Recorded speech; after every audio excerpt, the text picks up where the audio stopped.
Hi hello నమస్తే welcome to our channel TG TV వార్తా కథనాలపై విశ్లేషణ కార్యక్రమం మార్నింగ్ న్యూస్కు స్వాగతం. నేను మీ జర్నలిస్ట్ సత్య. నిన్నటి రోజున రాష్ట్రంలో జరిగిన పరిస్థితులను కనుక పరిశీలించినట్లయితే మరి భువనగిరి గురుకుల పాఠశాలలో ఫుడ్ పాయిజన్ అయి విద్యార్థులు ఎవరైతే అస్వస్థత చెందినో అందులో ఒక బాలుడు నిన్న మృతి చెందడం జరిగింది. మరి ఇది సర్కారీ హత్యగానే భావించాల్సి ఉంటుందని కుటుంబానికి 50 లక్షల రూపాయల నష్టపరిహారం చెల్లించాలని ప్రతిపక్షాలు డిమాండ్ చేయడం జరిగింది. మరి అదేవిధంగా ప్రభుత్వానికి సంబంధించి సంబంధిత శాఖ అధికారులు కానీ అదేవిధంగా కాంగ్రెస్ ప్రభుత్వానికి సంబంధించి నాయకులు కానీ ఎమ్మెల్యేలు కానీ ఎవరు కూడా ఇప్పటి వరకు వాళ్ళ కుటుంబాన్ని పరామర్శించడం కానీ మరి పరిస్థితులపై ఆరా తీయడం కానీ జరగలేదు. మరోవైపు రేవంత్ రెడ్డి కాంగ్రెస్ పార్టీ తరఫున ఎంపీ ఎన్నికల్లో ప్రచారం చేయడానికి కేరళ వెళ్ళిండు. అదేవిధంగా నేటి నుండి 11వ తేదీ వరకు కూడా ఇతర రాష్ట్రాల్లోనే మరి ఆయన ప్రచారం సాగనున్నట్టుగా కూడా తెలిసింది. మరోవైపు కోమటిరెడ్డి బ్రదర్స్ అధికార మదం నెత్తికెక్కి కళ్ళు తాగిన కోతుల్లాగా చిందులేస్తా ఉన్నారు. వారు నోటికి వచ్చినట్టు మాట్లాడుతూ ఉన్నారు. రేవంత్ రెడ్డి ఇటీవల మరి విమర్శలకు జడిసి ప్రతిపక్షం మీద అదేవిధంగా కేసీఆర్ మీద దూషణ పర్వాన్ని తగ్గించిన క్రమంలో మళ్ళీ కోమటిరెడ్డి సోదరులు అందుకొని నోటికి వచ్చినట్టుగా మాట్లాడుతున్న అంశాన్ని మనం ఇక్కడ గమనించవచ్చు. అదేవిధంగా ఈరోజు వార్తా కథనాలను పరిశీలించినట్లయితే తెలంగాణ దినపత్రికలో సర్కారీ హత్య, మరో గురుకుల విద్యార్థి మృతి, ఫుడ్ పాయిజన్ తో చనిపోయిన ప్రశాంత్ 5 రోజుల పాటు మృత్యువుతో పోరాటం, భువనగిరి గురుకులానికి చెందిన విద్యార్థి ప్రభుత్వ హత్య అంటున్న కుటుంబ సభ్యులు, గురుకుల వ్యవస్థను గాలికి వదిలేసిన ప్రభుత్వం, విద్యాశాఖ సంక్షేమ శాఖలు ఏమయ్యాయని ప్రతిపక్షాల ప్రశ్న తీవ్రంగా కలిసివేసిందన్న హరీష్ రావు, సీఎం రేవంత్ గుండె కరగలేదంటున్న ఆర్ఎస్పీ ప్రవీణ్ కుమార్. ఏదైతే మరి ఫుడ్ పాయిజన్ అయి 5 రోజుల పాటు మృత్యుతో పోరాడిండు. మరి ఇప్పటి వరకు కూడా ఆయనకు సంబంధించి అధికారి కానీ అదేవిధంగా ప్రభుత్వ పరంగా కానీ ఎవరు కూడా మరి పరిస్థితిని సమీక్షించిన పరిస్థితి లేదు. అందరూ కూడా ఎన్నికల్లో మునిగి తేలుతున్నారు. అదేవిధంగా విద్యాశాఖకు సంబంధించి మరి ప్రత్యేకంగా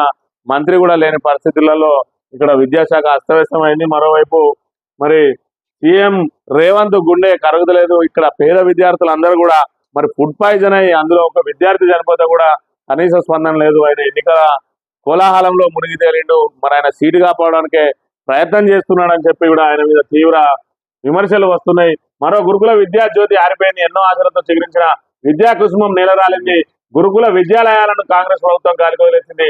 ఒకవైపు వరుస ఆత్మహత్యలు, మరోవైపు ఫుడ్ పాయిజన్ తో విద్యార్థుల ప్రాణాలు గాల్లో కలిసిపోతున్నాయి. అయినా ఇప్పటికీ చలనం లేకుండా నిద్రావస్థలో ప్రభుత్వం ఉన్నది అని చెప్పి మరి ఇటు ప్రతిపక్షాలు ఇటు మీడియా కూడా తీవ్రంగా తూర్పారపడుతున్నప్పటికీ కూడా ప్రభుత్వం నుంచి స్పందనకరమైన అంశాన్ని మనం ఇక్కడ గమనించవచ్చు. ఎక్కడ చూసినా ఏ డిపార్ట్మెంట్ లో చూసినా కూడా మరి వీళ్ళ నిర్లక్ష్యం అనేది కొట్టొచ్చినట్టుగా కనబడుతూ ఉన్నది. ఒకవైపు రైతు సమస్యలను గాలికి వదిలేసిర్రు, అదేవిధంగా ప్రజలకు తాగునీటి సమస్యను గాలికి వదిలేసిర్రు. అదేవిధంగా ఇప్పటి వరకు మరి మద్దతు ధర మీద సమీక్ష చేసిన పాపాన పోలేదు. వ్యవసాయ శాఖ మంత్రి ఇంత జరుగుతున్నా దానికి సంబంధం లేకుండా తిరుగుతున్నారు. మార్కెటింగ్ మీద దృష్టి సారించడం లేదు. మరోవైపు 500 బోనస్ ఎక్కడ అడుగుతారో అని చెప్పి వాళ్ళు వరి కల్లాలకు వెళ్ళడమే మానేసిర్రు. మరోవైపు కొనుగోలు ఇప్పటి వరకు ప్రారంభం కాలేదు. ధాన్యం అంతా దళారుల పాలవుతుంది. రైతులు నిలువు దోపిడీకి గురవుతున్నారు. అయినా కూడా కాంగ్రెస్ ప్రభుత్వంకు మరి దున్నపోతు మీద మానవడ్డట్టే ఉన్నది తప్ప వాళ్ళలో చలనం లేని పరిస్థితిని మనం ఇక్కడ గమనించవచ్చు. ఇక రాష్ట్రం అధోగతి పాలవుతుంటే మరి ఇక్కడ రేవంత్ రెడ్డి మాత్రం తన కాంగ్రెస్ పార్టీని నిలబెడతా అని చెప్పి ఇతర రాష్ట్రాల్లో ప్రచారానికి వెళ్తున్న పరిస్థితిని మనం ఇక్కడ గమనించవచ్చు. 7 రాష్ట్రాల్లో ఎన్నికల ప్రచారానికి రేవంత్ రెడ్డి ఈ నెల 19 నుంచి మే 11 వరకు ఇతర రాష్ట్రాల్లో బిజీ.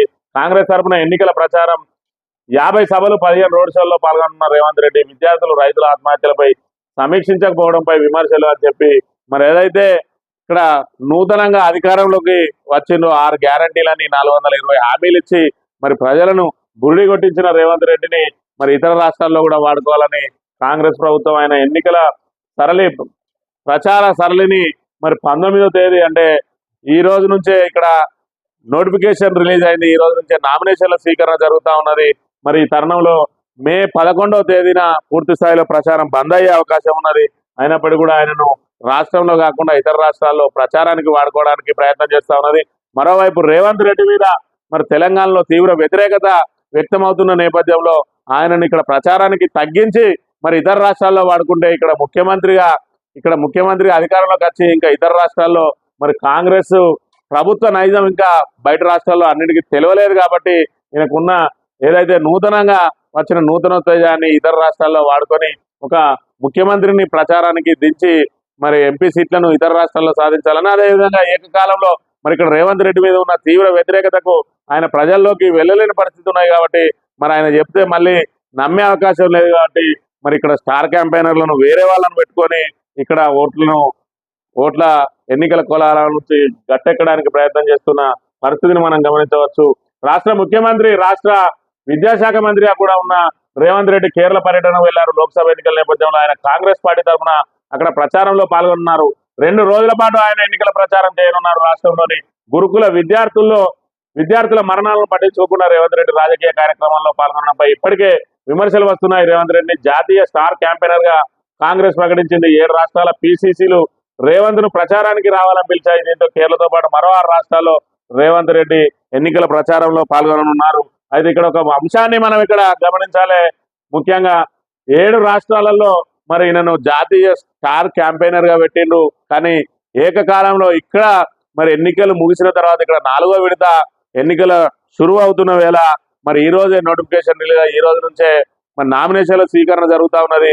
మరి అత్యంత కీలకంగా భావించే తెలంగాణ రాష్ట్రం నుంచి ఈయనను మరి ఎందుకు ప్రచారం నుంచి తప్పించారు అనేది ఇక్కడ ప్రశ్నార్థకంగా మారింది. ఇక్కడ పిసిసి అధ్యక్షునిగా ఉన్నాడు, అదేవిధంగా ముఖ్యమంత్రిగా ఉన్నాడు. ఇక్కడ ఉన్న ఎంపీ సీట్లను ఏకకాలంలో గెలుచుకోవాల్సిన అవసరం ఉన్నది, మరి డబుల్ డిజిట్ సాధించాల్సిన అవసరం ఉన్న నేపథ్యంలో ఇక్కడ బాధ్యతలంతా మోయాల్సిన రేవంత్ రెడ్డిని మరి ఇతర రాష్ట్రాల్లో వాడుకుంటున్నారంటే రేవంత్ రెడ్డి మీద ఉన్న తీవ్ర వ్యతిరేకత నుంచి ఇక్కడ తెలంగాణ నుంచి గట్టెక్కడానికి అదేవిధంగా ఈయన ముఖ్యమంత్రి కాబట్టి ఈయన పదవిని మరి సాకుగా చూపెట్టి ఈయన పదవిని మరి వాడుకుంటూ ఇతర రాష్ట్రాల్లో మరి కాంగ్రెస్ పార్టీ ఓట్లను సాధించడానికి ఒక దెబ్బకు 2 పిట్టలు అన్నట్టు ఇక్కడ తెలంగాణలో ఉన్న వ్యతిరేకతను ఈయన దింపినట్టయితే మరింత వ్యతిరేకత వచ్చే అవకాశం ఉన్నాయి. కాబట్టి ఇక్కడ నుంచి ప్రచార బాధ్యతల నుంచి తప్పించి అదేవిధంగా బయట రాష్ట్రాల్లో ఈయనకు ఒక ముఖ్యమంత్రిగా గుర్తింపు ఉంటుంది కాబట్టి ఈ గుర్తింపును వాడుకొని కాంగ్రెస్ పార్టీ మరి సీట్లు సాధించడానికి ప్రయత్నం చేస్తున్న పరిస్థితిని మనం ఇక్కడ గమనించవచ్చు. లేకపోతే కోమటిరెడ్డి వెంకటరెడ్డికి సంబంధించిన వార్తను మనం ఇక్కడ ప్రధానంగా గమనించాలి. ఈయన పూర్తిగా అధికారం వచ్చిన కాడ నుంచి ఈయన కళ్ళు మొత్తం నెత్తికెక్కి ఉన్నాయి. ఈయన కళ్ళు తాగిన కోతి లెక్క చిందులేస్తా ఉన్నాడు. ఒకవైపు రేవంత్ రెడ్డి నోటికొచ్చినట్లు మాట్లాడి ప్రజల్లో చులకనైండు. మరి ఇప్పటికే ఆయన నోరు మూసుకున్న పరిస్థితి. ఇంకా అదే విధంగా బీఆర్ఎస్ మీద అదే వ్యాఖ్యలు చేసినట్లయితే, అదే దూషణ పర్వానికి పోయినట్టయితే మరి బీఆర్ఎస్ ఇప్పటికే పుంజుకున్నది. ఇప్పటికే 8 సీట్లు వస్తాయని చెప్పి సిప్యాక్ సర్వే నిన్ననే ప్రకటించింది. కాంగ్రెస్ 6 సీట్లకే పరిమితం అవుతుందని చెప్పి, అదేవిధంగా రాబోయే రోజుల్లో ఇంకా రైతు సమస్యలు తీవ్రమై ఇంకా తాగునీటి కొరత తీవ్రమైన పక్షంలో అవి 3 నుంచి 4 పడిపోయే ప్రమాదం ఉన్నదని మరోవైపు కేసీఆర్ 2 సీట్లకు మించిరావు కాంగ్రెస్ అని చెప్తున్న తరుణంలో ఈయన మళ్ళీ దూషణ పర్వలు మొదలు పెట్టుకొని రేవంత్ రెడ్డి లేని లోటును తీర్చడానికి మరి కళ్ళు దాగిన కోతిల ఈయన చిందులేస్తున్న విషయాన్ని మనం ఇక్కడ గమనించవచ్చు. రావులందరికీ జైల్లో డబుల్ బెడ్రూమ్లు, చెంచల్గూడ చెర్లపల్లి జైల్లో కడతాం, బీఆర్ఎస్ పునాదులు కూల్చేస్తాం, కాంగ్రెస్ గేట్లు తెరిస్తే బీఆర్ఎస్ ఖాళీ, ఎంపీ ఎన్నికల్లో 13 సీట్లు గెలుస్తాం. మీడియా సమావేశంలో కోమటిరెడ్డి మరి ఎంపీ ఎన్నికల్లో 13 గెలుస్తాడట. ఆ 4 ఎందుకు ఇడిచిపెట్టిండో, 17కు 17 మరి గెలుచుకోవచ్చుగా. నోరే కదా, 4కేనే తాటిమట్ట కాదు కదా, నోటికి వచ్చినట్టు మాట్లాడే అవకాశం ఉంటుంది. అదేవిధంగా కాంగ్రెస్ గేట్లు తెరిస్తే బీఆర్ఎస్ ఖాళీ అవుతుందట. అంటే మరి కాళేశ్వరం ప్రాజెక్టుకు ఉన్నట్టు కాంగ్రెస్ పార్టీకి ఎన్ని గేట్లు ఉన్నాయో, ఒకటి రేవంత్ రెడ్డి గేట్లు తెరిచిండు, మరో దిక్కు పొంగులేటి శ్రీనివాసరెడ్డి గేట్లు తెరిచిండు, అటు బట్టి విక్రమార్క గేట్లు తెరిచిండు. మొన్న వచ్చి మరి కేసీ వేణుగోపాల్ కాంగ్రెస్ కున్న గేట్లన్నీ తెరిచిపోయిండు. ఇప్పుడు కోమటిరెడ్డి దగ్గర ఒక్క గేటే మూసినట్టున్నది. ఈయన గేట్ ఒక్కటి తెరిస్తే ఇక మొత్తం బీఆర్ఎస్ మొత్తం కాలై ఇక వీళ్ళ చేరుతుంది. ఎందుకంటే ఈయనంతా మొబైల్ లేరుగా, వీళ్ళంతా ఇక రాష్ట్రాన్ని ఉద్ధరించడానికే మరి కంకణం కట్టుకొని పుట్టిండ్రు ఈ నాయకులు అని చెప్పి ఇక వీళ్ళ మీద మరి విపరీతమైన ప్రేమ నొలకపోసి అలా చేరుదామని చూస్తారు ఇక బీఆర్ఎస్ వాళ్ళు. ఇలాంటి ఊకదంపుడు మాటలతోటే ఇప్పటికే కాంగ్రెస్ పార్టీ చులకనైంది, ప్రభుత్వం చులకనైంది. అయినప్పటికీ కూడా వీళ్ళ నాయకుడే నోరు మూసుకొని పక్కకుంటున్న ప్రస్తుత తరుణంలో మరి ఈయన ఫేమస్ అవ్వడం కోసం అదేదో సినిమాల మరి రవితేజ కదా నాయకుల మీద రాళ్ళేసి ఫేమస్ అయినట్టు ఈయన కూడా మరి రాష్ట్రంలో తన ఉనికి తగ్గింది అనుకుంటున్నాయేమో, మళ్ళీ దూషణ పర్వానికి తెరలేపిండు. ఈయనతో పాటు ఈయన తమ్ముడు కూడా అదే పంతాన్ని ఎంచుకున్నాడు. ఆయనకి ఇప్పుడు పాపం మంత్రి పదవి కావాలి కాబట్టి మరి ఆయన ఏదైతే రేసులో వెనుకంజలో ఉంటా అని అనుకుంటున్నాడో ఆ రేసులో ముందు కోసం ఆయన బీఆర్ఎస్ తిట్టే పనిలో పడ్డాడు. ఇక రుణమాఫీకి సంబంధించిన అంశాన్ని కనుక ఇక్కడ మనం పరిశీలించినట్టయితే రుణమాఫీ కల్లి వెళ్ళి రోజుకో మాట చెబుతున్న సర్కార్ డిసెంబర్ 9 వాయిదా అన్న రేవంత్ రెడ్డి కొత్తగా ఆగస్టు 15 అని కొత్త తేదీ ప్రకటన విడుదల వారీగా మాఫీ అంటున్న మంత్రి వెంకటరెడ్డి రుణమాఫీకి ఏడాది పడుతుందన్న కాంగ్రెస్ ఎమ్మెల్యే ఆశగా ఎదురు చూస్తున్న రాష్ట్ర రైతులు 4 నెలలు గడిచిన పైసా ఇయ్యని సర్కార్ ఏదైతే మరి రైతులను విపరీతంగా ఆకర్షించడం కోసం లేనిపోని హామీలు ఇచ్చిందో కాంగ్రెస్ పార్టీ వాటిలో ఏ ఒక్కటి కూడా నెరవేర్చని పరిస్థితిని మనం ఇక్కడ గమనించవచ్చు. రైతు భరోసా పేరుతోటి 6 గ్యారంటీల్లో మరి హామీనిచ్చింది. ఆ హామీకి అదనంగా మరి 500 రూపాయల బోనస్ ఇస్తా అన్నది. అదేవిధంగా 2 లక్షల రుణమాఫీ చేస్తాం మేము డిసెంబర్ 9వ తేదీ రాగానే రుణమాఫీ చేస్తామని ఇంకా రేవంత్ రెడ్డి అయితే ఏకంగా ఆల్రెడీ మీకు 1,00,000 రూపాయలు ఎవరెవరికైతే మరి బీఆర్ఎస్ ప్రభుత్వం మాఫీ చేసిందో వెంటనే బ్యాంకుల కురుకురి ఇక ఉరికి 2 లక్షలు తెచ్చుకుంటే నేను రాగానే కథం సంతకం పెడతా ఇక మీ రుణం మొత్తం మాఫీ అవుతుంది అని చెప్పి రైతులను అరచేతుల మరి వైకుంఠం చూపించిండు రైతులందరికీ. తీరా ఇప్పుడు వాళ్ళ నెత్తిన చెడగోపం పెట్టిపోయి కేరళలో పడ్డాడు. మరి ఏదైతే ఇక్కడ రైతుల నుంచి తీవ్ర వ్యతిరేకత వచ్చి మరి కాంగ్రెస్ గ్రాఫ్ పూర్తిగా పడిపోయిందన్న ప్రస్తుత తరుణంలో మరి రేవంత్ రెడ్డిని రాష్ట్రం నుంచి పక్కకు పట్టించిన పరిస్థితిని కూడా మనం గమనించవచ్చు. అందులో భాగంగా రుణమాఫీ మీద ఆయన కీలక ప్రకటన చేసిపోయింది. ఏదైతే ఆగస్టు 15 లోపు మేము రుణమాఫీ చేస్తామని మళ్ళీ దాన్ని తలకెత్తుకున్నాడు. మరి ఏ ఆగస్టు 15 కానీ మాత్రం పాపం ఆయన చెప్పలేదు. ఎందుకంటే ఇప్పటికే అనేక అబద్ధాలు ఆడింది కాబట్టి మరి రుణమాఫీ విషయంలో మళ్ళోసారి నేను అబద్ధం ఆడా అని చెప్పి ఆగస్టు 15కి ఇస్తా అది ఏ ఆగస్టు ఓ ఆగస్టు అన్నట్టుగా ఆయన మాట్లాడిండు. దిగిపోయే ఆగస్టు లోపిస్తాడా మరి 2024 ఆగస్టా 25 ఆగస్టా అని మాత్రం ఆయన స్పష్టంగా చెప్పలేదు. ఆగస్టు 15 మాత్రం పెట్టిండు. ఇది పరిస్థితి. ఇదిగో అయిపోయింది అదిగో అయిపోయింది ఇవాళ వస్తే రేపు ఇచ్చేస్తాం వాళ్ళు చెప్పిన దానికంటే ఎక్కువ చేస్తామని చాలా మాటలు చెప్పారు. కానీ ఆ మాటల్లో పావుల వంతు కూడా అమలుకు నోచుకునే పరిస్థితి. రైతు రుణమాఫీ విషయంలో ఇదే జరిగినట్టుగా కనిపిస్తుంది. డిసెంబర్ 9నే రైతు రుణమాఫీ చేస్తా అని 4 నెలలు గడిచినా పూర్తి చేయడం లేదు. దీనికి తోడు తాజా ముఖ్యమంత్రి సహా మంత్రులు కాంగ్రెస్ ఎమ్మెల్యేలు చేస్తున్న వ్యాఖ్యలు రైతులను మరింత గందరగోళం పెడుతున్నాయి. ఏమంటారంటే మరి కోమటిరెడ్డి వెంకటరెడ్డి విడుదల వారీగా రుణమాఫీ చేస్తా అంటాడు. రేవంత్ రెడ్డి ఆగస్టు 15లో ఏకకాలంలో రుణమాఫీ చేస్తా అంటాడు. మరి కాంగ్రెస్ సంబంధించిన ఇంకో ఎమ్మెల్యే ఇప్పటికిప్పుడు రుణమాఫీ చేయడం వీలు కాదు మేము ఏడాదిలోగా రుణమాఫీ చేస్తామని చెప్తారు. వీళ్ళ మాటలకు పొంతన లేదు. వీళ్ళకు ఒక విధానం అంటూ లేదు. ఎవరికి ఎంత దోస్తే అంత. ఎందుకంటే కాంగ్రెస్ లో విపరీతమైన స్వేచ్ఛ ఉంటది. ఎమ్మెల్యేలకు మంత్రులకు ఎవరైనా మాట్లాడచ్చు. అందుకే ఎవరు నోటికొచ్చినట్టు వాళ్ళకు వీళ్ళ మీద కేవలం మరి గీనే మాట్లాడాలి ప్రభుత్వానికి సంబంధించిందని ఎవరికి కూడా రెస్ట్రిక్షన్స్ ఉన్నాయి. ఎవరు నోటికొచ్చిందని మాట్లాడి ప్రజలను కన్ఫ్యూజన్ లో పడేయాలి. మరి ప్రజలకు గందరగోళం మధ్యలో వీళ్ళు ఓట్లు దండుకోవాలి. అదే వీళ్ళ పరిస్థితిని మనం ఇక్కడ గమనించవచ్చు. ఎన్నికల సమరంలో నేడే కీలకఘట్టం. తెలుగు రాష్ట్రాల్లో నామినేషన్ల ప్రక్రియ షురు. ఇటు తెలంగాణ పార్లమెంటు అటు ఏపీలో పార్లమెంట్ అసెంబ్లీ ఎన్నికలకు సంబంధించి నేడు కీలకఘట్టం మొదలుగానుంది. తెలుగు రాష్ట్రాల్లో నామినేషన్ల ప్రక్రియ ప్రారంభంగానుంది. తెలంగాణలో 17 లోక్సభ స్థానాలు ఒక అసెంబ్లీ స్థానం కాగా ఏపీలో 25 లోక్సభ స్థానాలు 175 అసెంబ్లీ స్థానాలకు నేటి నుండి 25వ తేదీ వరకు నామినేషన్లు స్వీకరించనున్నారు. ఉదయం 11 నుంచి మధ్యాహ్నం 3 గంటల వరకు అభ్యర్థులు నామినేషన్. ఈ నెల 26న నామినేషన్ల పరిశీలన, 29 వరకు ఉపసంహరణకు అవకాశం. తర్వాత మే 13న పోలింగ్. అదేవిధంగా దేశవ్యాప్తంగా ఎన్నికలు 7 విడతల్లో పూర్తయిన తర్వాత జూన్ 4న మరి కౌంటింగ్ ఉంటుంది. ఈ రోజు మరి తెలంగాణ మరియు ఆంధ్రప్రదేశ్ రాష్ట్రాలకు ఎన్నికలకు సంబంధించి కీలకఘట్టం. ఎందుకంటే ఈ రోజు నుంచే నామినేషన్ల స్వీకరణ ప్రారంభమవుతున్న పరిస్థితి. మరి అదేవిధంగా తెలంగాణలో ఉన్న 17 లోక్సభ స్థానాలకు అదనంగా కంటోన్మెంట్ ఉప ఎన్నికకు సంబంధించి అసెంబ్లీ ఉప ఎన్నికకు సంబంధించి ఎలక్షన్ కూడా దీంతో పాటే మరి జరపనున్న నేపథ్యంలో ఈ రోజు నుంచి పూర్తి స్థాయి ఎన్నికల సమరం ప్రారంభమైంది. మరి ఎన్నికల సమరం ప్రారంభం అవడంతో మరి రేవంత్ రెడ్డి రాష్ట్రం దాటి కేరళకి వెళ్ళిపోయిండు. మిగతా ఇంకా 6 రాష్ట్రాల్లో ప్రచారానికి పోతాడు. తెలంగాణ నుంచి ఆయనను దాదాపుగా ఎన్నికల ప్రచారం నుంచి తప్పించినట్టుగా మనం భావించవచ్చు. ఇకపోతే కాళేశ్వరం ప్రాజెక్టుకు సంబంధించి ఒక కీలకమైన వార్తను ఇక్కడ ప్రచురించింది మరి నా తెలంగాణ పత్రిక. కాఫర్ డ్యాం కడతాం, ఖర్చు భరిస్తామన్న ఎల్లంటి బీఆర్ఎస్ డిమాండ్ తో దిగొచ్చిన సంస్థ మేడిగడ్డ బ్యారేజ్ పునరుద్ధరణకు ఎల్లంటి నిర్మాణ సంస్థ ముందుకు వచ్చింది. సీఎం కేసీఆర్ ఎంతో ప్రతిష్టాత్మకంగా కాళేశ్వరం ప్రాజెక్టు నిర్మించిన సంగతి తెలిసిందే.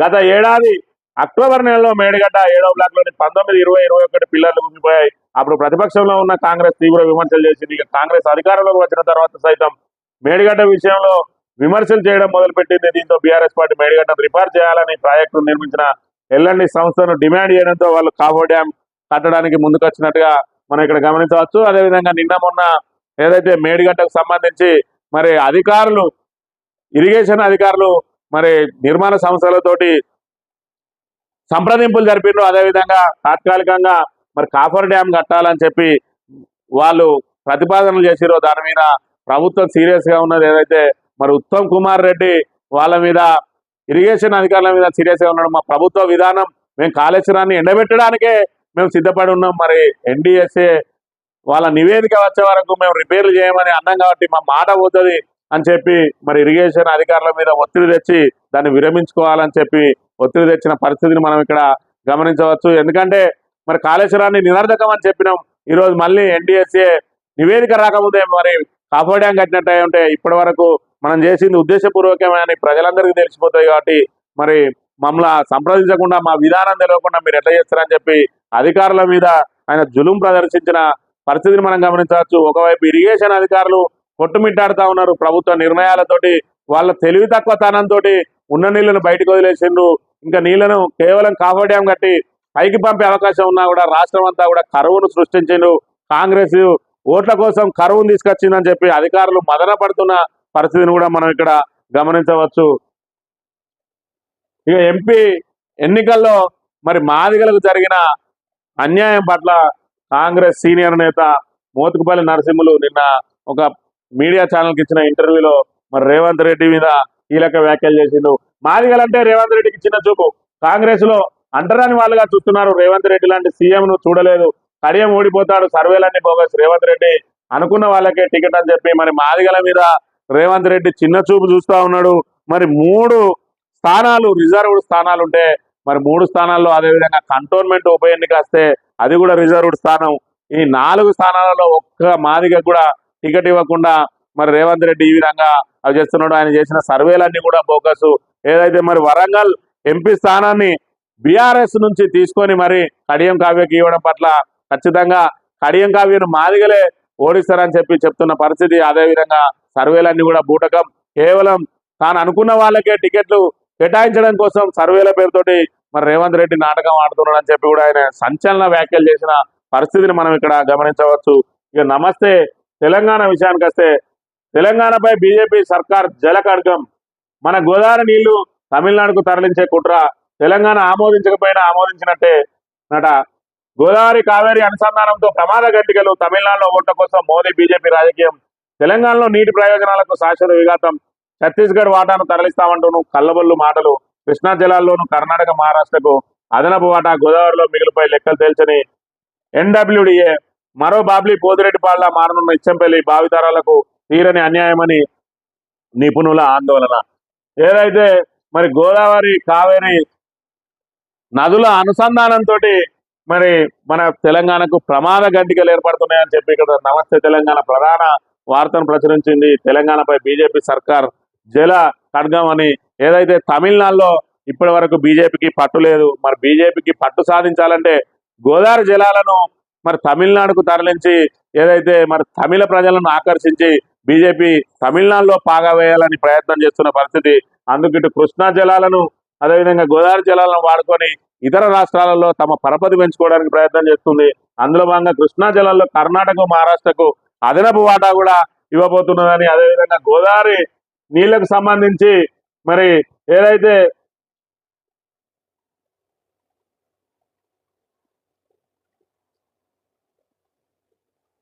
తెలంగాణ నీటి ప్రయోజనాలకు శాశ్వత విఘాతం కల్పించడానికి మరి ఇక్కడ గోదావరి కావేరీ అనుసంధానంతో నీళ్లను తరలించుకోపోవడానికి ప్రయత్నం చేస్తా ఉన్న పరిస్థితిని కూడా మనం గమనించవచ్చు.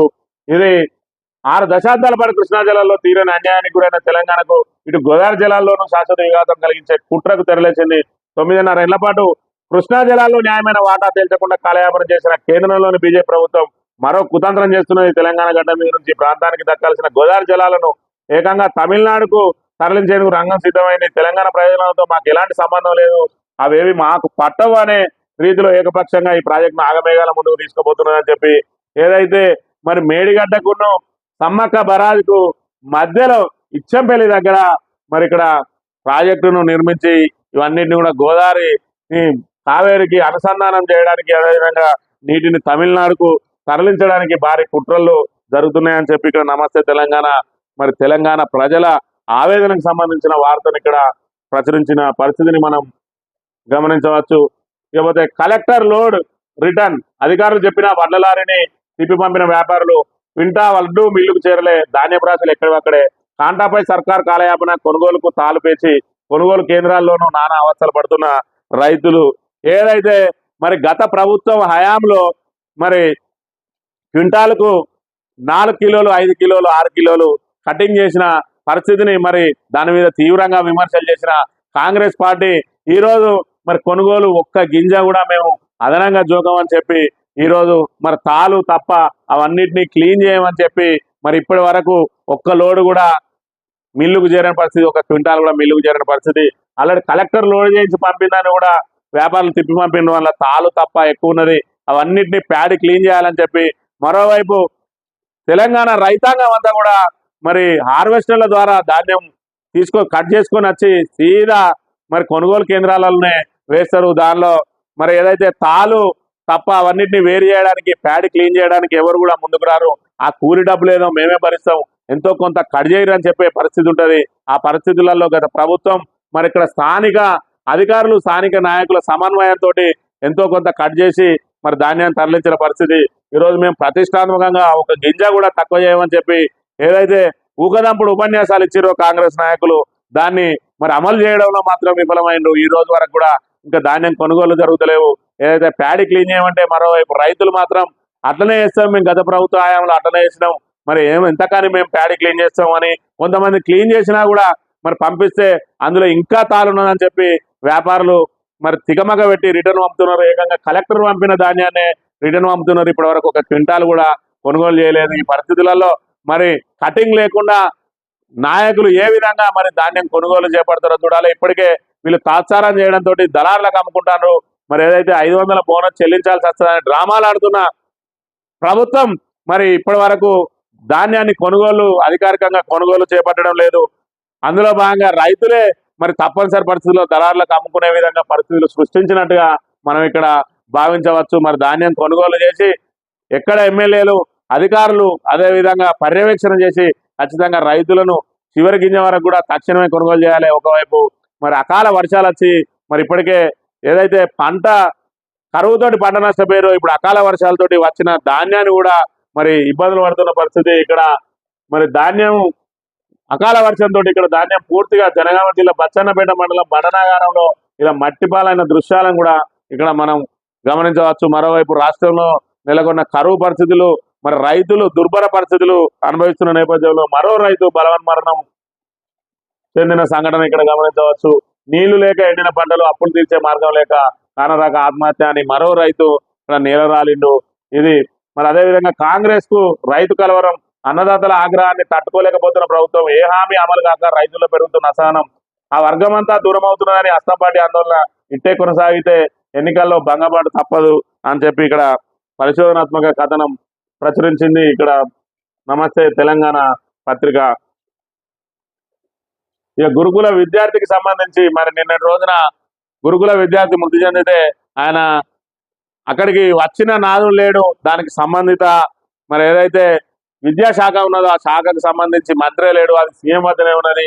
సీఎం ఏమో కేరళ పర్యటనలో ఉన్నాడు. మరి ఇప్పటి వరకు ఒక అధికారి కూడా వాళ్ళని పరామర్శించిన పాపాన పోలేదు. ఇంతమంది మరి పెద్ద ఎత్తున 25 మంది దాకా వాళ్ళు విషాహారం తిని అస్వస్థతకు గురైతే కనీసం 3 రోజుల పాటు వాళ్లకు చికిత్స కూడా చేయని పరిస్థితి. ఇంత నిర్లక్ష్యం ఉన్నది. ప్రతి శాఖ మీద కూడా మరి పట్టు లేకుండా నిర్లక్ష్యం వహిస్తూ ఈరోజు ప్రజల ప్రాణాలను గాలికి వదిలి మరి ఏదైతే కాంగ్రెస్ ప్రభుత్వం కేవలం ఎన్నికల కోలాహలంలో మునిగి తేలుతున్న పరిస్థితిని మనం ఇక్కడ గమనించవచ్చు. సాక్షి దినపత్రిక విషయానికి వస్తే మరి నిన్నటి రోజున అంగరంగ వైభవంగా శ్రీరామనవమి వేడుకలు దేశవ్యాప్తంగా జరిగినాయి. ఈ సంవత్సరం ప్రత్యేకత ఏంటంటే అయోధ్యలో రామ మందిర నిర్మాణం, ఏదైతే హిందువులందరి ఆకాంక్ష అయిన అయోధ్యలో రామ మందిర నిర్మాణం జరిగింది. ఈ విధంగా ఏదైతే బాలరాముని విగ్రహం ఉన్నదో ఆ బాలరాముని విగ్రహానికి మరి నుదుటిన తిలకం లాగా మరి ఏదైతే సూర్యకిరణాలతోటి 4 నుంచి 5 నిమిషాల పాటు ఆయన నుదుటి మీద సూర్యకిరణాలు పడే విధంగా మరి శాస్త్రవేత్తలు ఏర్పాటు చేసిండు. ప్రతి శ్రీరామనవమి కూడా ఇదే విధంగా వచ్చే విధంగా ఏర్పాట్లు చేసి మరి సూర్య కిరణంతో తిలకం దిద్దిన పరిస్థితి స్పెషల్ అట్రాక్షన్ గా మరి గమనించవచ్చు. నిన్న దేశవ్యాప్తంగా కూడా దీన్ని టీవీలలో వీక్షించిన మరి భక్తులు రామ భక్తులందరూ కూడా పులకించిపోయిన సంఘటనను మనం గమనించవచ్చు. అదేవిధంగా మన రాష్ట్రానికి సంబంధించి భద్రాచలంలో అంగరంగ వైభవంగా శ్రీరామనవమి వేడుకలు నిర్వహించిండు. ఇకపోతే రైతులకు సంబంధించిన వార్త విషయానికి వస్తే రైతుల వేలం వర్రి రుణ వసూళ్లపై సహకార బ్యాంకుల తీరుతో అన్నదాతల ఆందోళన. రుణాలు తిరిగి చెల్లించిన రైతులకు నోటీసులు ఇస్తున్న డీసీసీబీలు అయినా అప్పు తీర్చకపోతే తనఖా పెట్టిన భూముల వేలంపై గ్రామాల్లో చాటింపు వేయిస్తున్న వైనం కరువు పోతుందంటూ రైతన్నల ఆవేదన. తర్వాత చెల్లిస్తామని వేడుకుంటున్న కనికరం చూపని బ్యాంకులు ఆర్బీఐ నిబంధనల ప్రకారమే అంటున్న టెస్ట్ క్యాబ్. ఇది రైతుల దుస్థితి. ప్రజలారా గమనించండి.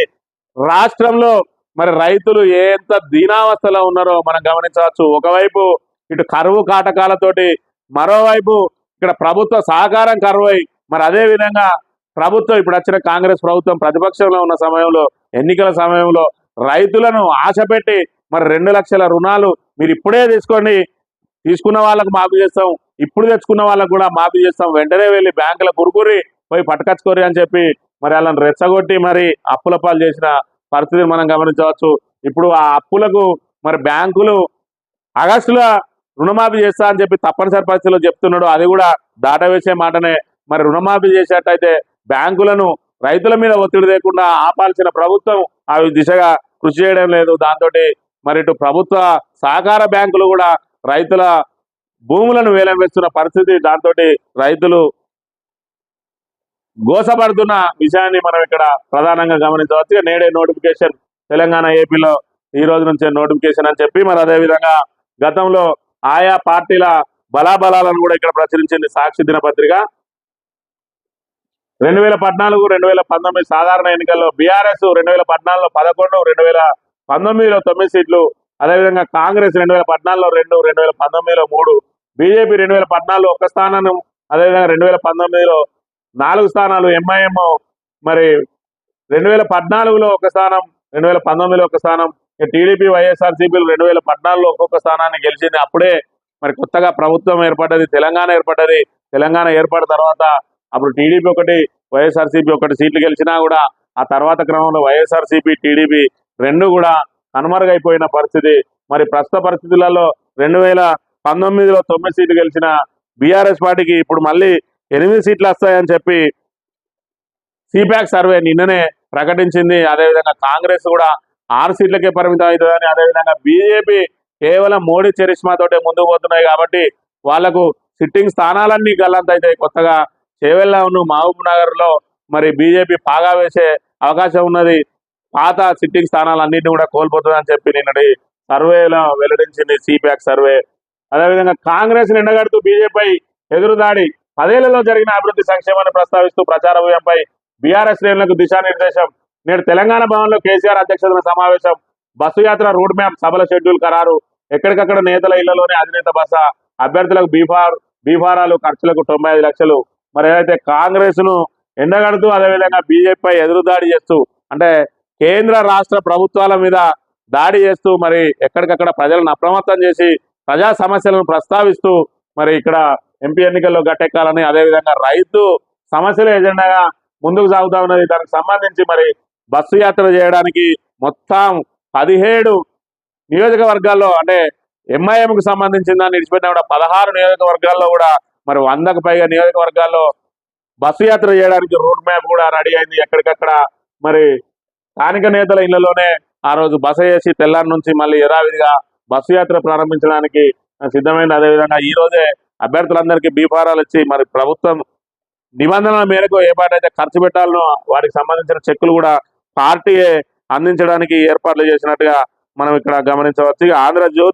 ఆంధ్రజ్యోతి విషయానికి వస్తే కళ్యాణం కమనీయం. నిన్నటి సంబంధించి మరి రాములోరి కళ్యాణానికి సంబంధించిన వార్తను ప్రధానంగా ప్రచురించింది. అదేవిధంగా తెలంగాణలో బాణుడి ప్రతాపం. నల్గొండ జిల్లా నిడుమానూరులో 44.8 ఉష్ణోగ్రత, రాష్ట్రంలో మండిన ఎండలు, పిడుగుపడి ఒకరు వరదెబ్బతో ముగ్గురు మృతి, నేడు రేపు వడగాలులు, శని ఆదివారాల్లో వర్షాలు.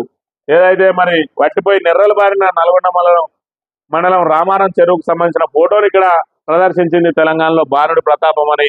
మరి రాష్ట్రంలో ఉన్న కరువు పరిస్థితులకు అద్దం పట్టే ఫోటో. దీన్ని వేరే రకంగా ప్రజలకు మరి ప్రొజెక్ట్ చేయాలని చూసినా కూడా ఇక్కడ మనం కరువునే గమనించాల్సిన అవసరం ఉన్నది. రాష్ట్రంలో కరువు పరిస్థితులు ఏ విధంగా నెలకొని ఉన్నాయో మరి ఆంధ్రజ్యోతి ఏదైతే కాంగ్రెస్ తాబేదార్ పత్రిక మరి వేసిన ఫోటో ద్వారా మనం ఇక్కడ గమనించవచ్చు. లేకపోతే ఎడారిలో వసంతం, సౌదీలో పచ్చగా చిగురుస్తున్న నేలలు, మక్కా మదీనా నడుమ పచ్చదనం, సత్ఫలితాలు ఇస్తున్న గ్రీన్ ఇనిషియేషన్. ఏదైతే మరి సౌదీ దేశాలన్నీ కూడా ఎడారితో నిండి ఉంటాయి, అక్కడ కూడా పచ్చదనం పరుచుకుంటా ఉన్నది, అక్కడ కూడా వర్షాలు పడతా ఉన్నాయి. మరోవైపు యుఏఈలో జల విలయం, 7.5 కురవాల్సిన వాన ఒక్క రోజులోనే కురిసింది. దుబాయ్కి వరదపోటు, ఎయిర్పోర్టుకు మోకాల్లోకి నీరు, వరదలో ఇల్లు ప్రఖ్యాత మాల్స్. ఒమన్ బహ్రెయిన్ లో వానలు, వరదలో సిరిసిల్లవాసి భాస్కర్ మృతి అని చెప్పి ఇక్కడ ప్రధాన వార్తను ప్రచురించింది. ఏదైతే మరి ఎడారిలో వసంతం లాగా ఎడారిలో మరి భారీ వర్షాలు కురిసినాయి. ఏడాదిన్నరలో కురవాల్సిన వర్షం అంతా కూడా ఒకటే రోజులో కురిసిందని చెప్పి, అదేవిధంగా ఎయిర్పోర్ట్ లో మోకాల్లోతు నీళ్లు రావడంతో అక్కడ ఎయిర్ సర్వీసులన్నీ బంద్ అయినాయి. ఆ వానల్లో వరదల్లో చిక్కిన మన సిరిసిల్లకు సంబంధించి ఉమ్మడి కరీంనగర్ జిల్లా సిరిసిల్ల సంబంధించిన సిరిసిల్ల వాసి భాస్కర్ అనే వ్యక్తి ఇక్కడ మృతి చెందిన అంశాన్ని ప్రధానంగా ప్రచురించింది. ఇక మెజార్టీ సీట్లే లక్ష్యంగా బీజేపీ సీక్రెట్ ఆపరేషన్, రంగంలోకి ప్రత్యేక బృందాలు, అభ్యర్థులకు అండగా షాడో టీములు, అమిత్ షాకు నివేదికలు అని చెప్పి ఏదైతే కేంద్ర ప్రభుత్వం మరి ఆధ్వర్యంలో ఉన్న సీక్రెట్ ఏజెంట్లందరినీ కూడా ఎలక్షన్ లో బయటపడడానికి వాడుకుంటా ఉన్నది. అభ్యర్థి ఎక్కడెక్కడ మరి ఇబ్బందులు ఉన్నాయి, అభ్యర్థికి మరి ఏ మైనస్లు ఉన్నాయో అవన్నింటినీ కూడా గుర్తించి ఎప్పటికప్పుడు అమిత్ షాకు రిపోర్ట్ ఇస్తే దాన్ని సరిదిద్దుకునే ప్రయత్నం చేయడానికి మరి అభ్యర్థుల వెంట షాడో టీంలను ఏర్పాటు చేస్తున్నట్టుగా కూడా ఇక్కడ ప్రధానంగా ప్రచురించింది. ఇక పూర్తిగా ఈ లోక్సభ ఎన్నికలు మరి ప్రధానంగా ముక్కోన పోటీ ఏర్పడ్డది. ఇప్పుడు ఈ ముక్కోన పోటీలో ఈ 3 ప్రధాన పార్టీలకు జీవన్ మరణమే అని చెప్పి అన్ని పార్టీలకు పెను సవాల్గా మారిన లోక్సభ ఎన్నికలు. మెజార్టీ స్థానాలు గెలిస్తేనే కాంగ్రెస్ సర్కార్కు సుస్థిరత, ప్రభుత్వం కూలిపోతుందంటే ఇప్పటికే విపక్షాల ప్రచారం, ఎక్కువ సీట్లలో పాగా వేస్తేనే రాష్ట్రంలో బీజేపీకి భవిష్యత్తు, ప్రధాన ప్రతిపక్ష స్థానంపై కన్నేసిన కమల్నాథులు, బీఆర్ఎస్ ఉనికి ఉండాలంటే కనీస స్థానాల్లో గెలవాల్సిందే, అధికారం కోల్పోయాక ఇబ్బందులు గులాబీ పార్టీ అని చెప్పి మరి ఏదైతే జీవన్ మరణ సమస్య అని చెప్పి ఇక్కడ పెట్టింది. అదేవిధంగా మెజార్టీ స్థానాలు గెలిస్తేనే కాంగ్రెస్ కు సుస్థిరత అంటే మరి ఏదైతే డబుల్ డిజిట్ రాకపోతే ఖచ్చితంగా రేవంత్ రెడ్డిని తప్పిస్తారని ప్రచారం జరుగుతున్న నేపథ్యంలో మరి ఖచ్చితంగా మెజార్టీ స్థానాలు రావాలని కాంగ్రెస్ పార్టీ ఆశిస్తా ఉన్నది. మరోవైపు బీఆర్ఎస్ ప్రాభవం కోల్పోయింది, బీఆర్ఎస్ దుకాణం బంద్ అవుతుందన్న ప్రస్తుత తరుణంలో మరి బీఆర్ఎస్ కూడా ప్రతిష్టాత్మకంగా తీసుకున్నది లోక్సభ ఎన్నికలను.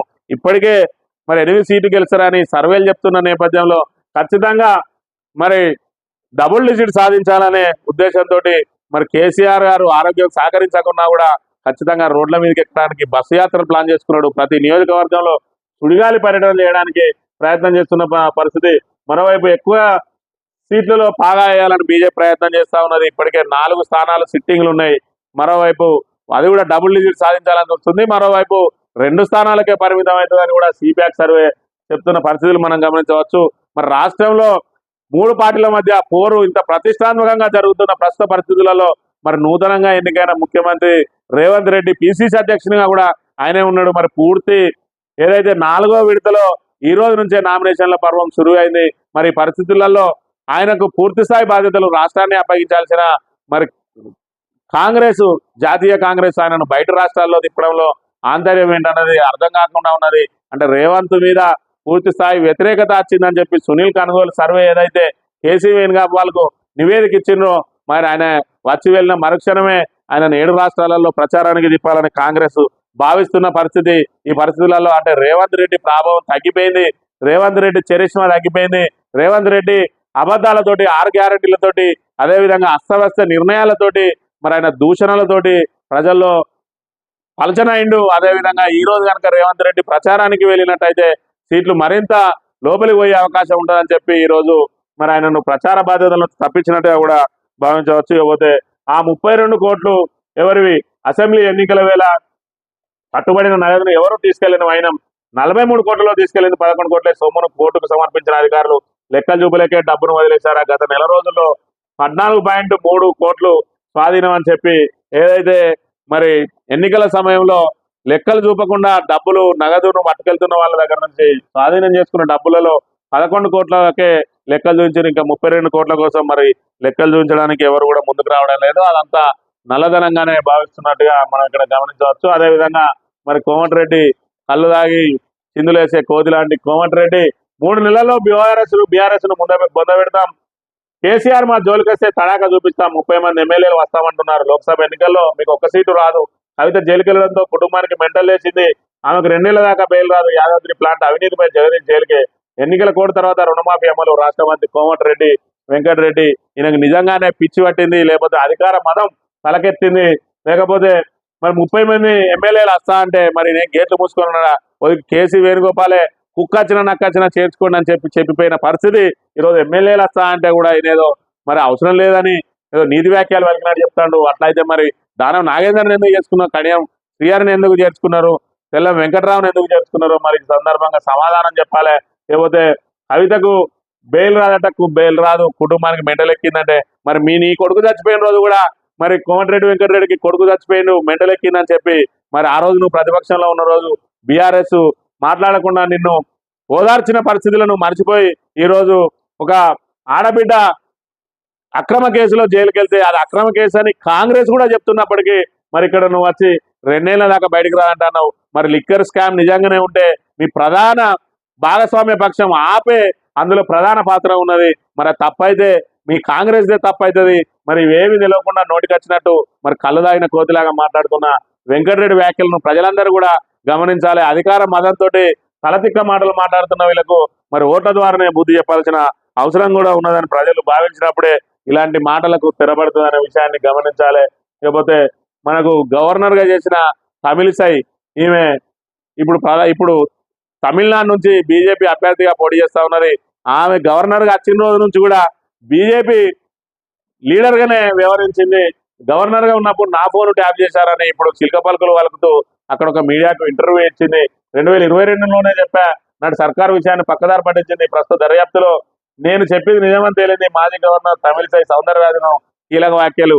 మరి నిజంగానే నీకు ఫోన్ ట్యాప్ చేసిరు అని చెప్పి ఉంటే మరి ఏకంగా గవర్నర్ ఫోన్ ట్యాప్ చేస్తే మరి కేంద్ర ప్రభుత్వ ఆధీనంలో పనిచేసే ప్రభుత్వ పెద్దవు నువ్వు. మరి నువ్వు ఏదైతే రాష్ట్రపతికి ఒక లేఖ రాసినట్టయితే కేంద్రంలో ఉన్న టెలికాం వ్యవస్థ అంతా దాని మీద విచారణ చేసే అవకాశం ఉండే. కేవలం రాజకీయ ఆరోపణలు చేసి బీజేపీకి లబ్ధి చేసే కార్యక్రమాలు చేసి ఉన్నన్ని రోజులు బీఆర్ఎస్ ప్రభుత్వాన్ని ఇబ్బందులు పెట్టి మరి బీజేపీ నేతగానే వ్యవహరించిన ఈమె ఇప్పుడు చిలక పలుకులు పలుకుతున్న పరిస్థితిని కూడా మనం గమనించవచ్చు. ఇకపోతే వారంలోగా మేడిగడ్డపై ఎన్డీఎస్ఏ నివేదిక, రాష్ట్ర ప్రభుత్వానికి సమాచారం. నివేదిక ఆధారంగా మరమ్మతులపై నిర్ణయం. మేడిగడ్డ మరమ్మతులకు కాబోర్ డ్యాం కట్టాల్సి ఉంటుందని ఇప్పటికే చెప్పిన ఎన్డీఎస్ఏ అని చెప్పి ఇక్కడ మరి ఏదైతే కాంగ్రెస్ తాబేదార్ పత్రికనే ఇక్కడ వార్తను ప్రచురించింది. ఒక దిక్కు కాబోర్ డ్యాం కట్టాల్సి ఉంటుందని ఇప్పటికే ఎన్డీఎస్ఏ చెప్పిందని, మరోవైపు కాబోర్ డ్యాం కట్టడానికి అధికారులు మరి నిర్మాణ సంస్థలతో మాట్లాడితే ఇప్పుడు అవసరం లేదు నివేదిక వచ్చే వరకు అని చెప్పి ఉత్తమ్ కుమార్ రెడ్డి వాళ్ళను మరి బదలాయిస్తున్నాడు, అదవాయిస్తున్నాడు. అదేవిధంగా వాళ్ళ మీద ఆగ్రహం వ్యక్తం చేస్తున్న పరిస్థితిని కూడా మనం ఇక్కడ గమనించవచ్చు. అంటే ప్రభుత్వ అస్తవ్యస్త నిర్ణయాలు ఏ విధంగా ఉన్నాయనేది దీన్ని బట్టి ప్రజలు అర్థం చేసుకోవాల్సిన అవసరం కూడా ఉన్నదని చెప్పి తెలియజేస్తూ, అదేవిధంగా ఈనాడుకు సంబంధించి ప్రధాన వార్త అయోధ్య రాముడికి తిలకందిద్దిన సూర్యుడు అని చెప్పి మరి ప్రతి శ్రీరామనవమి కూడా సూర్యకిరణాలు నేరుగా మరి బాలరాముని నుదిటిపై పడే విధంగా ఏర్పాట్లు చేసిరు. ఇదొక చారిత్రాత్మక ఘట్టం, అద్భుతమైన సన్నివేశం ఇది. దీన్ని ప్రధానమంత్రి మరి ట్యాబ్ ద్వారా కూడా ఆ సమయంలో తిలకించినట్టుగా మరి ఇక్కడ మీడియా ప్రచురణలు చేసింది. అదేవిధంగా నిన్నటి రోజున మరి భద్రాద్రి రామయ్యకు సంబంధించిన కళ్యాణం అంగరంగ వైభవంగా జరిగింది. సీతారాముల కళ్యాణం ఈసారి కోడ్ ఉండడంతో పూర్తిగా అధికారుల పర్యవేక్షణలోనే జరిగింది. ఇకపోతే సార్వత్రిక సవాల్, నేడే నోటిఫికేషన్, నామినేషన్ల స్వీకారం, ప్రధాన పార్టీలకు నేతలకు ప్రతిష్టాత్మకం. ఏదైతే మరి తెలంగాణలో ముక్కోనపు పోటీ జరుగుతూ ఉన్నది. 3 పార్టీలు కూడా ప్రధానంగా మరి దీన్ని ప్రతిష్టాత్మకంగా తీసుకుంటున్న పరిస్థితి. మరి కేంద్ర రాష్ట్ర ప్రభుత్వాల మీద ఎదురుదాడి చేస్తూ ఈరోజు బీఆర్ఎస్ వాళ్లకు నీళ్లు తాగే పరిస్థితిని తీసుకొచ్చింది, వాళ్ళ మీద తీవ్ర ఒత్తిడి తీసుకొచ్చింది. మరోవైపు డబుల్ డిజిట్ కు చేరువలో ఉన్నట్టుగా కూడా నిన్న సిపియాకు సర్వేలో చూసినాం. మరోవైపు మరి రాష్ట్ర ముఖ్యమంత్రిగా అదేవిధంగా పిసిసి అధ్యక్షునిగా ఉన్న రేవంత్ రెడ్డి ఈ భారం అంతా మరి మీదేసుకొని మరి ఎన్నికల ప్రచారాన్ని చేయాల్సింది పోయి మరి ఇతర రాష్ట్రాలకు ప్రచారానికి పోతాడు. ఆయనకు మే 11 వరకు కూడా బయట రాష్ట్రాలలోనే మరి ప్రచారం చేసే బాధ్యతలు అప్పచెప్పినట్టే మరి కాంగ్రెస్ పార్టీ ఇక్కడ ఆశలు వదులుకున్నట్ట, లేదంటే మరి ఆయన చరిష్మా తగ్గిందని చెప్పి భావించిందా కానీ మొత్తానికైతే ఇతర రాష్ట్రాల్లో ప్రచారానికి వాడుకోవడానికి ప్రయత్నం చేస్తున్న పరిస్థితిని మనం గమనించవచ్చు. ఇకపోతే స్థానిక వార్తల విషయానికి వస్తే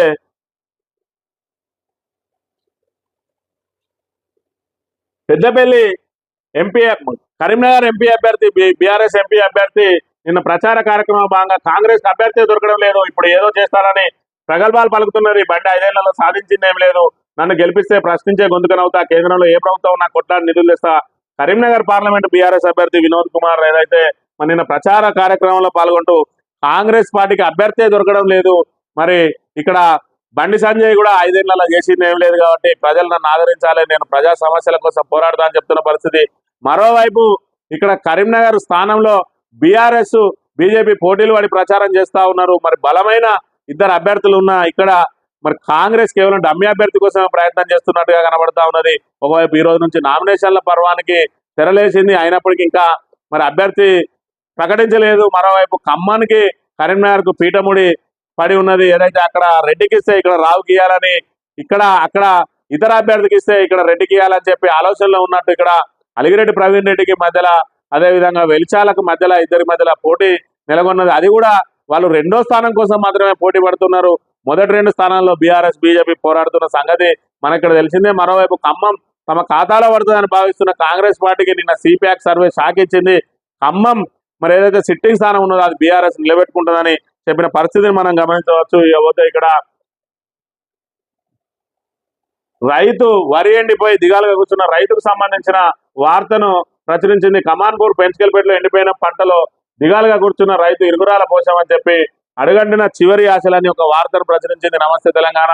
ఇది కమాన్పూర్ మండలం పెంచుకెల్పేటకు సంబంధించిన వార్త. ఇది పూర్తిగా మంత్రి శ్రీధర్ బాబు ప్రాతినిధ్యం వహిస్తున్న మంతని నియోజకవర్గానికి సంబంధించి ఏదైతే మరి మొదటి మండలం ఉన్నదో మన కరీంనగర్ వస్తూ ఉంటే మొదటగా మంత్రిలో ప్రారంభమయ్యేది కమాన్పూర్ మండలం. ఆ కమాన్పూర్ మండలానికి సంబంధించి మరి ఏదైతే D83 కెనాల్ ద్వారా గుండారం రిజర్వాయర్కి నీళ్ళు వస్తాయి, అక్కడి నుంచే మంత్రిని టైలేని ప్రాంతాలకు ముత్తారం మండలానికి కూడా నీళ్లు సరఫరా అవుతాయి.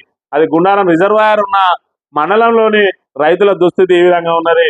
యాసంగిలో అన్నదాతల ఆశలు అడగంటున్నాయి, ఎక్కడికక్కడ సాగునీరు లేక భూములు నెర్రలు వారుతున్నాయి, పంటలు చేతికొచ్చే తరుణంలో ఎండిపోతున్నాయి. కమాన్పూర్ మండలంలో పరిస్థితి దయనీయంగా మారింది. 10 ఏళ్ల కాలంలో 2 పంటలు సాగు చేసి మంచి దిగుబడులు తీసిన రైతులు ఇప్పుడు చుక్కనీటి కోసం తనలాడాల్సి వస్తున్నది. పోయినేడు యాసంగితో పోలిస్తే ఈసారి 500 ఎకరాల్లో సాగు విస్తీర్ణం తగ్గింది. 6,862 ఎకరాల్లో వరి వేసిన ఫలితం లేకుండా పోతున్నది. SRSP కాలువల నీరు చివరి ఆయకట్టు రాక చెరువులు కుంటలు అడగంటి భూగర్భ జలాలు పాతాలని జరగా పంటలు నీరందని పరిస్థితి ఏర్పడింది. ఈ పరిస్థితిలో వందలాది ఎకరాల్లో పంటలు ఎండిపోతుండగా రైతులు ఆందోళన చెందుతున్నారు. కాపాడుకునే దారి లేక కన్నీరు పెడుతున్నారు. సర్కారు వైఫల్యం వల్లే దుస్థితి వచ్చిందని మండిపడుతున్నారు. పెట్టిన పెట్టుబడులు ఎల్లని పరిస్థితి ఉందని వాపోతున్నారు. ఇప్పటికైనా ప్రభుత్వం స్పందించి తమను ఆదుకోవాలని వేడుకుంటున్న పరిస్థితి మనం ఇక్కడ గమనించవచ్చు.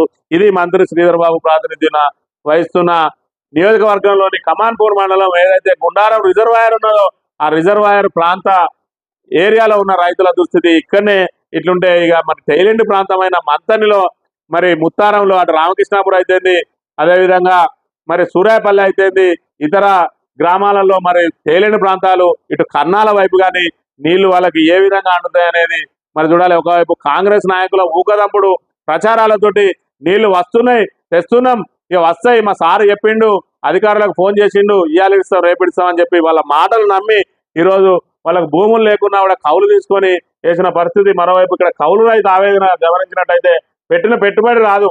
నేను 10 ఎకరాలు కౌలు తీసుకొని వరి వేసిన, అప్పు చేసి మరి 2 లక్షల దాకా పెట్టుబడి పెట్టిన. మొదట్లో నీళ్లు మంచిగానే ఉండి పంట బాగానే ఎరిగింది, ఇక చేతికొచ్చే టైం నీళ్లు లేక ఎండిపోతున్న శ్రమంతా బుడిద పోసిన పన్నీరు అయింది. పెట్టిన పెట్టుబడిలా సగం కూడా వచ్చట్లేదు, కౌలు ఎలా కట్టాలో తెలుసలేదు, అన్నింటికి మునుగుడే అవుతుంది. సర్కారే ఆదుకోవాలని చెప్పి ముక్కర మల్లేష్ అనే జూలపల్లికి చెందిన రైతు తన ఆవేదనను వ్యక్తం చేస్తున్న పరిస్థితిని మనం ఇక్కడ గమనించవచ్చు. ఇది ఇక్కడ మంతిని నియోజకవర్గంలో రైతుల దుస్థితి. ఏదైతే మరి ఇక్కడ గుండారం రిజర్వాయర్ పరివాహక ప్రాంతం ఏరియా ఉన్నదో ఆ ఏరియా రైతుల పరిస్థితి ఇట్లుంటే ఇకపోతే మరి ఇంకెప్పుడు కింద ఏదైతే టైలెండ్ ప్రాంతాల రైతుల పరిస్థితి ఏందన్నది కూడా అర్థం చేసుకోవాలి. ఇకపోతే నిన్నటి రోజున మంతనిలో సందర్శించిన సందర్భంగా మద్దతు ధరతో ధాన్యం కొనుగోలు చేస్తాం. రాష్ట్రీయ ఐటీ పరిశ్రమల శాసనసభ వ్యవహారాల శాఖ మంత్రి దుద్దిల శ్రీధర్ బాబు 2-3 రోజుల్లో కనీస మద్దతు ధరతో ధాన్యం కొనుగోలు చేస్తామని రాష్ట్ర ఐటీ పరిశ్రమల శాఖ మంత్రి దుద్దిల శ్రీధర్ బాబు అన్నారు. శ్రీరామనవమి సందర్భంగా మంత్రి మున్సిపల్ పరిధిలోని శ్రీరామనగర్లో సీతారామచంద్ర స్వామి దేవాలయంలో మంత్రి ప్రత్యేక పూజలు చేశారు. ఈ సందర్భంగా ఆయన మాట్లాడుతూ రాష్ట్రంలో పూర్తి స్థాయిలో ఎక్కడ కూడా ఒక గింజ కూడా తరుగు లేకుండా ధాన్యం కొనుగోలు చేసేలా అధికారులను ఆదేశించామని ఆయన పేర్కొన్నారు. ఏదైతే మరి 2-3 రోజులలో ధాన్యం కొనుగోలు చేస్తామంటారు. మరి నిన్న కోమటిరెడ్డి ఏదైతే ఉత్తమ్ కుమార్ రెడ్డి మార్చి 23నే ప్రారంభం చేసినామంటున్నారు. మరోవైపు మేము ఆల్రెడీ ధాన్యం కొంటున్నాం అంటున్నారు. మరి ఇక్కడ ఐటీ మంత్రి 2-3 రోజుల్లో మొదలు పెడతామని చెప్తున్నారు. కాంగ్రెస్ మంత్రులు వాళ్ళు మాట్లాడే మాటలకు పొంతన లేదు, ఒకరి మాట ఒకరికి కలవడం లేదు, వాళ్ళకు చిత్తశుద్ధి లేదు, ఇప్పటి వరకు ధాన్యం కొన్నది లేదు. రైతులు మరోవైపు ఆల్రెడీ పంటలు ఎండిపోతున్న పరిస్థితి, వచ్చిన అరాకొర ధాన్యాన్ని మద్దతు ధర కొనే పరిస్థితి లేదు. మరోవైపు గింజ తరుగు లేకుండా కొంటామంటున్నారు. ఇప్పటి వరకు కొనుగోలే ప్రారంభం కాలేదు. తాలు తప్ప అంతా క్లీన్ చేసుకొని రావాలని చెప్పి మరి మిల్లర్లు ఒత్తిడి తెస్తున్న పరిస్థితి. ఈ పరిస్థితులలో మరి రైతులు దళారులకి ధాన్యం అమ్ముకోక తప్పని దుస్థితి ఏర్పడ్డది. ఇది రాష్ట్రంలో ఈరోజు రైతులు ఎదుర్కొంటున్న దుస్థితి. ఇది ఈరోజు మరి వార్తల్లోని ముఖ్యాంశాలు. ఈరోజు మార్నింగ్ న్యూస్ తిరిగి రేపు కలుద్దాం. Thank you very much.